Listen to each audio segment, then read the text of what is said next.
बिथांमोन गोनां CM सारा बे लेफाफा सिंनिफ्राय रिजाल्टखौ फोसावनानै होगोन।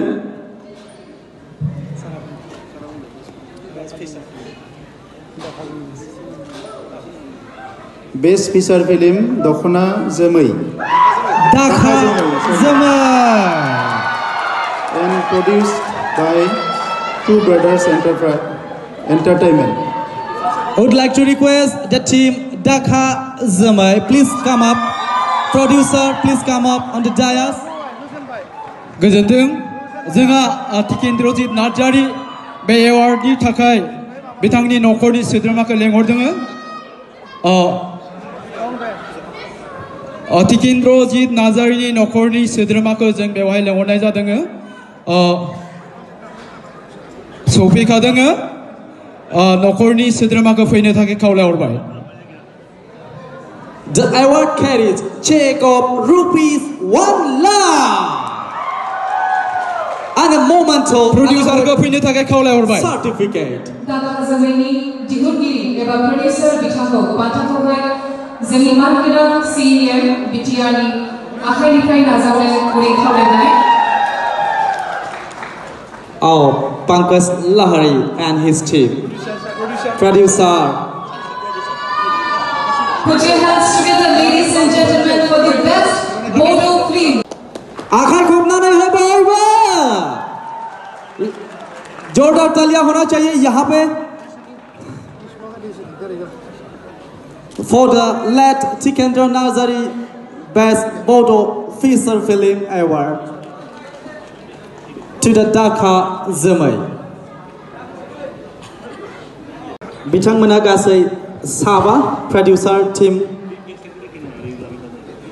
Pankaj Lahari, Amit Lahari,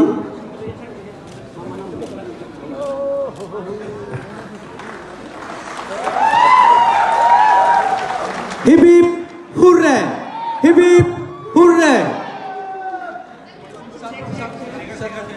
1 lakh.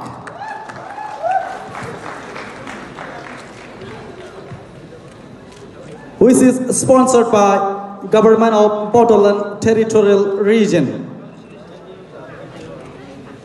देग्लाय बाथि जि फिल्म एवार्ड बेवहाय बिलाइनाय हाबाफारि लादों बङाइगाव रिफाइनारिनि अडिटोरियामाव।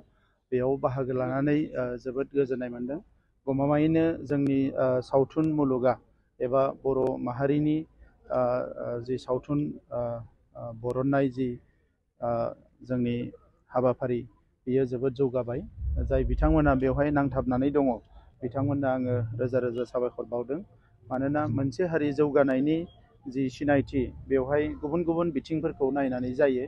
आरो दायो मुलुगाव जि डिजिटेल आरो टेक्न'लजिनि जि जुग बेवहाय जोबोद मोजां मोजां फिल्म गुबुन गुबुन माहारिफ्रा बरननो हमदों। दा बेबायदि समाव जोंनि माखासे फावखुंगुर प्रडिउसार बिथांमोनाबो फासयनानै थायाखै।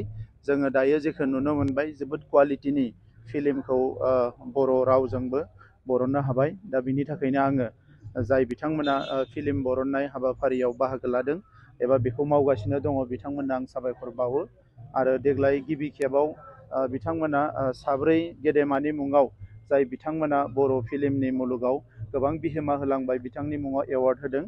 आरो बे एवार्डआव माखासे best actor male, best actor female, best producer आरो बेस्ट फिल्म बिथांमोना एवार्ड होदों। बियो जोबोद मोजां जादों। मानोना अब्लासो फैबाय थानाय जिखिनि जोंनि जेनेरेसन बिथांमोना आरो थुलुंगाखांनाय मोनगोन। फिल्मनि गेजेरजों मोनसे हारिनि हारिमुखौ मुलुगनि मानसिफोरनो दिन्थिनो हानायजों लोगोसे बे हारिनि माखासे समाजारि फोसाबनाय हाबाफारियावबो गोबांखिनि बिहोमा होनो हायो। दा जोंनि जिखिनि फिल्म बरननाय बेवहाय डकुमेन्टारि फिल्म, क्रिएटिभ फिल्म, हिस्ट्रिनि फिल्म बेफोरबायदि गोबां फिल्म नांगौ जादों। आथिखालनि मुगानि खावलायनाय बायदियै जोंनि फिल्म जायफ्रा बरनदों जायफ्रा दिनै प्रडिउस खालामगासिनो दङ बिथांमोना माखासे फिल्मखौ बरनदों जायनिखि मडार्न माखासे थासारिजों गोरोबनाय। आरो माखासेया नाजादों कि जोंनि हारिनि माखासे जेंनाफोरखौ बिथांमोना बेवहाय फिल्मनि गेजेरजों मुलुगनि मानसिफोरखौ दिन्थिनो। दा बे गासैबो ट्रेन्डआ जोबोद पजिटिभ होननानै आं सानो। उननि समाव बियो आरोबाव गोख्रोङै बिथांमोना मावनो नाजाथों बेखौनो नोजोर होनानै बिटिआर गभर्नमेन्टनिफ्राय फैगौ बोसोराव बे फिल्म एवार्ड खुंनाय सेरेमनिखौ जोङो दिल्लीयाव खुंनो थाखाय बिथांमोननो प्रप'ज होदों आरो बेवहाय बिटिआर गभर्नमेन्टनिफ्राय 1 करोड़ रां होगोन होननानै जों बुंदों। बेयो हयथ' 1 करोड़ जायाबो जानो हानाय, बे एसे बाराबो नांनो हानाय, एसे खमबो नांनो हानाय, बेखौ जोङो बे आफादजों सावरायनानै थिग खालामगोन। नाथाय बर'नि जि फिल्म बेखौ मुलुगनि मानसिफोरखौ दिन्थिनो थाखाय, मुलुगनि मानसिफोरनो मिथिहोनो थाखाय मोनसे सम फैबाय, अब्लासो जोंनि हारिया जौगालांगोन, आङो बेखौ मिजिंथियो। फैबाय थानाय समाव बेफोरबायदिनो हेफाजाब होलांबाय थागोन। जोङो नाजागोन, मानोना हारिमुखौ नागारनानै जोंनि हारिनि सिनायथिया मालाबाबो आबुं जाया।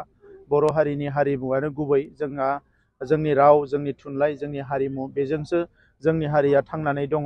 दा हारिमु होनना बुङोब्ला जोंनि गाननाय जोमनाय, मेथाइ खननाय, मोसानाय, दानाय लुनाय, जानाय लोंनाय गासैबो फैयो।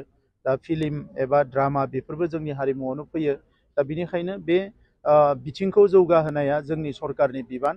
दा बिनिखायनो बेखौ जोङो सावरायनानै रेगुलार बेसिसाव बे एवार्ड सेरेमनिखौ खुंनो थाखाय बेसेबां रां होलांबाय थानो हायो, जेब्लासिम नांगौ जायो। मानोना मोनसे समाव बे आफादा गावबा गावनो स्ट्रं जाहैगोन, गोख्रों जाहैगोन। बै समसिम जोंनि सरकारनि फारसेनिफ्राय जों मदद होलांबाय थागोन।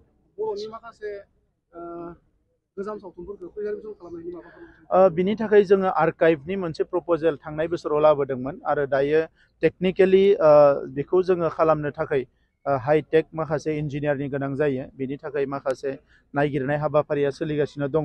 नाथाय बिटिआर गभर्नमेन्टआ जोंनि राव थुनलाइ हारिमु जेसेबां दङ जारिमिन, बेखौ दोनथुमनो थाखाय, जोंनि मनुमेन्ट्सफोरखौ दोनथुमनो थाखाय मोनसे आर्काइभ, आरो मोनसेया जोंनि हारिमुखौ दोनथुमनो थाखाय मोनसे आर्काइभ, बेबायदि मोननै आर्काइभनि थाखाय जों प्रप'जेल लानानै दङ आरो बेखौ लासै लासैनो जोङो मावफुंलांगोन। बिथांमोना सिनेमा हल लुबैबाय थादों जायगा। बेखौ आङो बुङाखै, एसे आगोलाव जोङो अलरेडि गासै 6